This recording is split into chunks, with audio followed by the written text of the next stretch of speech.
Invinetis, uva cum erit matura, vindemiam ita firi oportet, ut videas a quo genere uvarum et a quo loco vineti incipias legere. Nam et praecox et miscella, quam vocant nigram, multo ante coquitur, quo prior legenda. Et quae pars arbusti ac viniae magis aprica, prius debet descendere de vite. In vindemia diligentis, uva non solum legitur, sed etiam eligitur. Legitur ad bibendum, eligitur ad edendum.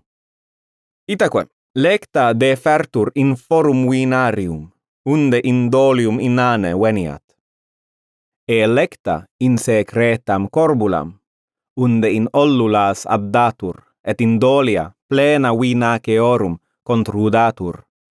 Alia, quae in piscinam in amporam picatam descendat, alia quae in ariam in carnarium escendat.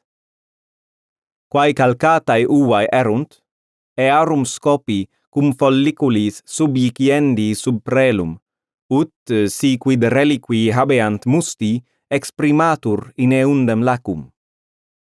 Cum desiit sub prelo fluere, quidam circumcidunt extrema, et rursus premunt, et rursus cum expressum circumsicium appellant. Ac seorsum quod expressum est, servant, quod recipit ferrum. Expressi acinorum folliculi indolia cogniuntur, eoque aqua additur. Ea vocatur lora, quod lota acina, ac pro vino operariis datur hieme.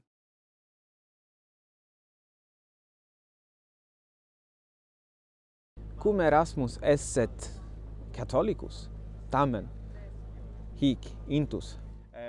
Mallius hic est Mallius. Bene. Et Taurus habet Malnium, cui nomen est Mjolnir. Et inde infundemus mel in cacabum. Et multo facilius